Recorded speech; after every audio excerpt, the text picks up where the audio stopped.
Shri Sai Satcharitra in Marathi by late Govind Raghunath Dabholkar. Translation in English by late Zareen. Adhyay 5, OV 133.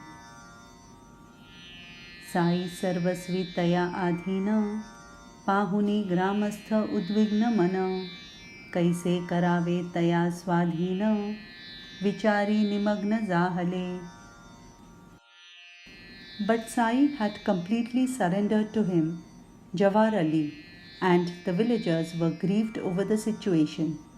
They began to seriously consider how to get him back.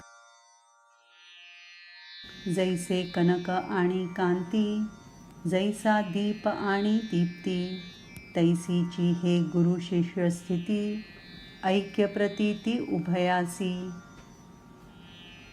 As gold and its glitter, or the lamp and its light, so is the state of complete unity between the Guru and his disciple. मग ते शिर्डीचे भक्तमंडळ गेले राहत्यास त्या ईदग्याजवळ, पाहू प्रयत्न वेचुनी प्रबळ, बाबासह सकळ मग परतू. The group of devotees from Shirdi went to Rahata near the Idgah to try their utmost to convince Baba to return along with them. बाबा तै देती उलट बुद्धी, फकीर आहे महाक्रोधी, लागू नका तयाचे नादी, तो मज कधीच न विसंबे.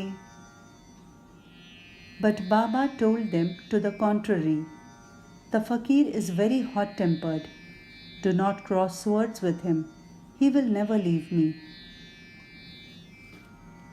तुम्ही येथुनी करा पलायन, आताच येईल गावातून, करीन तुमचे निसंतान, परम कठीण क्रोध त्याचा. You better leave from here. He will come back any moment from the village. He will abuse you. His wrath is terrible. राग तयाचा मोठा कडक, येताची होईल लाल भडक, जा जा निघून जा की तडक, धरा की सडक शिर्डीची. As soon as he returns, he will get red hot with rage. His rage is awful. Oh, you go away immediately. Set on your way to Shirdi. आता पुढे काय कर्तव्यता, बाबा तो कथिती उलटी कथा, इतुक्यात फकीर आला औचिता, जाहला पुसता तयाते. Now what turn will take place? Baba had given an opposite viewpoint. Just then the fakir returned unexpectedly and asked them thus. आलात काय पोरासाठी, काय करीतसा येथे गोष्टी, शिर्डीस माघारा न्यावे हे पोटी, परी या कष्टी पडू नका. Have you come for the lad? What were you talking about here? You have a design to take him back to Shirdi, but don't take the trouble. ऐसे जरी तो प्रथम वदला, ग्रामस्था पुढे तोही कचरला, म्हणे मलाही घेऊनी चला, सवे मुलाला नेऊ की. Even though he spoke so in the beginning, he yielded to the pressure of the villagers and said, Why not take me along, and we will take the lad with us. असो फकीर आला सवे, तयासही न बाबास सोडवे, बाबासही न तया विसंभवे, न कळे संभवे हे कैसे. So the fakir also went along with them. He could not leave Baba, and Baba also could not part from him. No one could understand how this happened. Sai परब्रह्म पुतळा, जव्हार अली भ्रमाचा भोपळा, देवीदासे कसास लाविला, भोपळा फुटला शिर्डीत. Sai was the incarnation of the Supreme Brahma, but Jawhar Ali was a fake.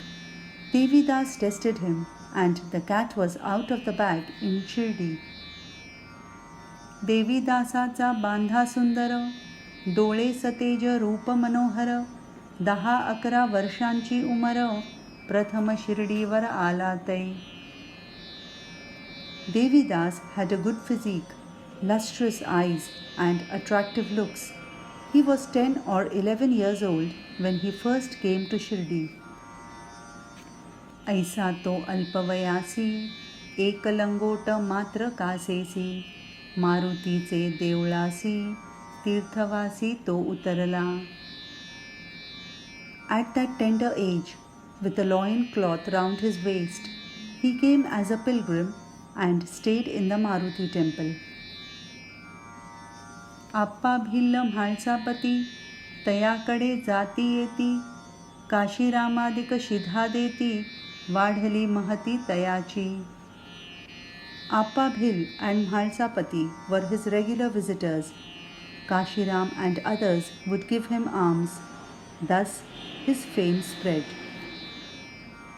वऱ्हाडा समवेत जै बाबा आले, तया आधीच 12 साले, देवीदास येऊन पहिले, वसते जाहले शिर्डीत. 12 years before Baba came with the marriage party, Devidas had come and settled in Shirdi.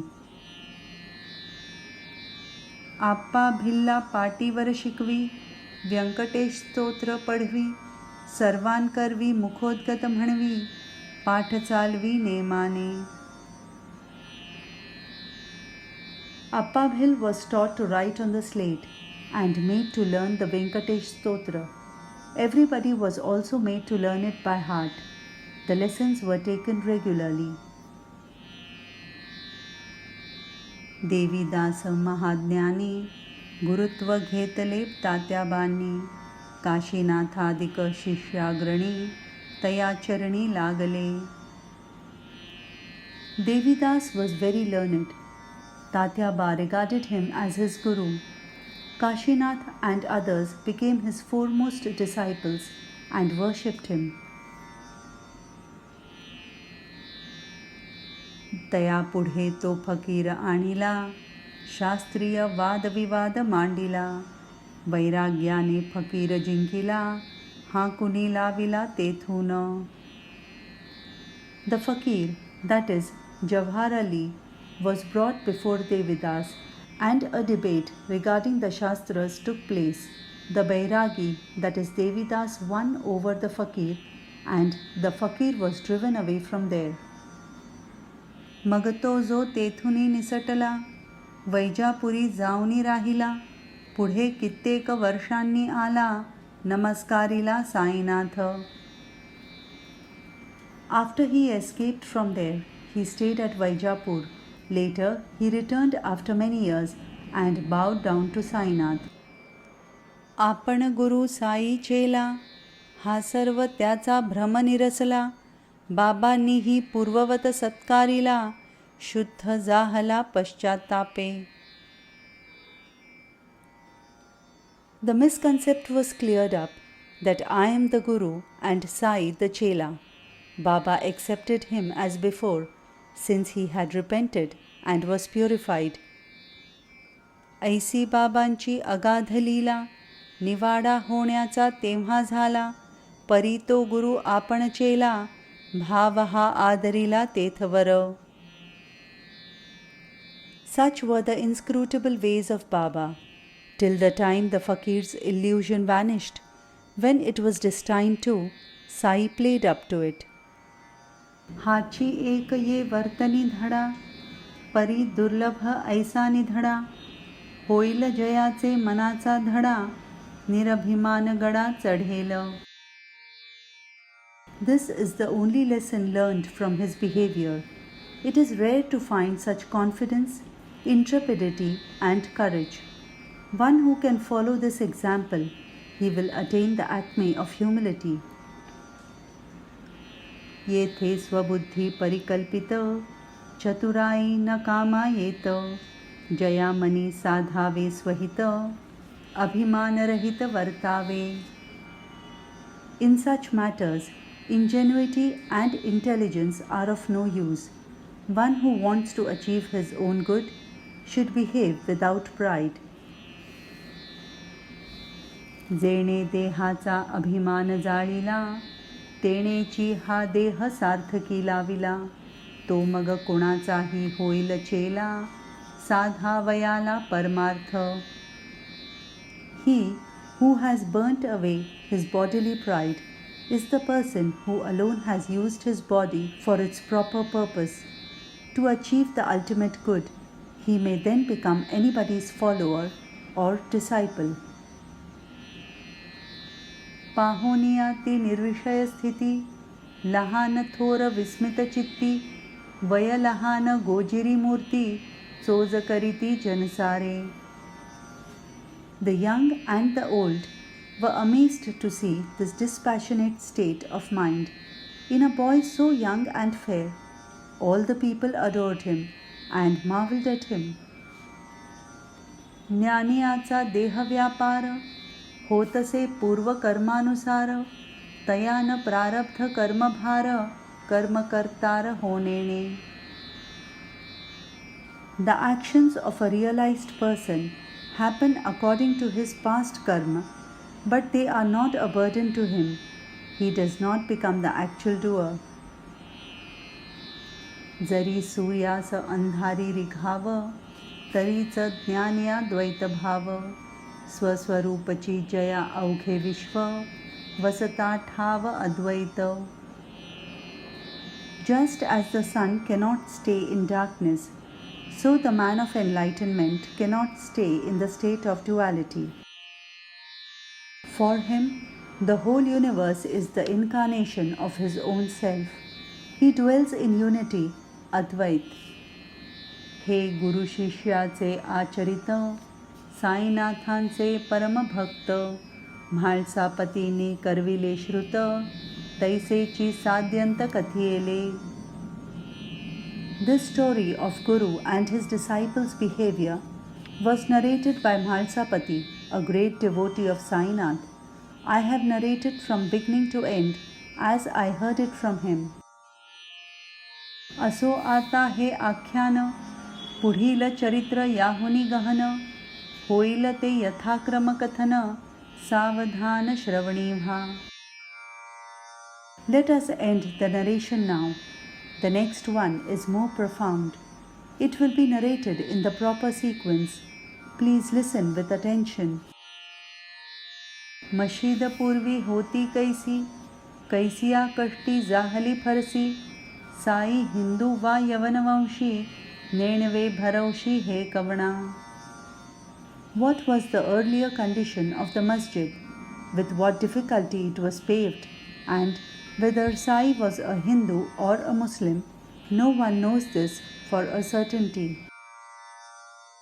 धोती पोती खंड योग, करीत भोगित भक्तांचे भोग, हे सर्व निवेदन यथा सांग, होईल चांग पुढारा.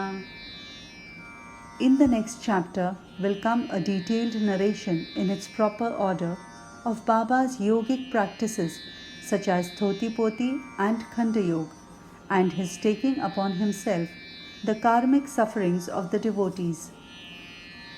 हे माड साईस शरण, चरण प्रसाद हे कथा निरूपण, श्रवणे होईल दुरित निवारण, पुण्य पावन ही कथा.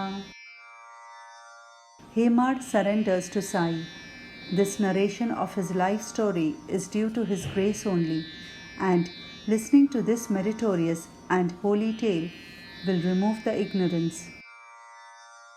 स्वस्ति श्री संत सज्जन प्रेरिते, भक्त हेमाड पंत विरचिते, श्री साई समर्थ सच्चरिते, श्री साई पुनः प्रकटी भवनम, नाम पंचमोऽध्यायः संपूर्णः. श्री सद्गुरु साईनाथार्पणमस्तु. शुभं भवतु, शुभं भवतु, शुभं भवतु. May there be well-being. This is the end of the 5th chapter. The reappearance of Sri Sai Samartha Satcharit, written by the devotee Hemad Pant, impelled by saints and virtuous people. This is offered to Sri Sadguru Sainath. May there be auspiciousness.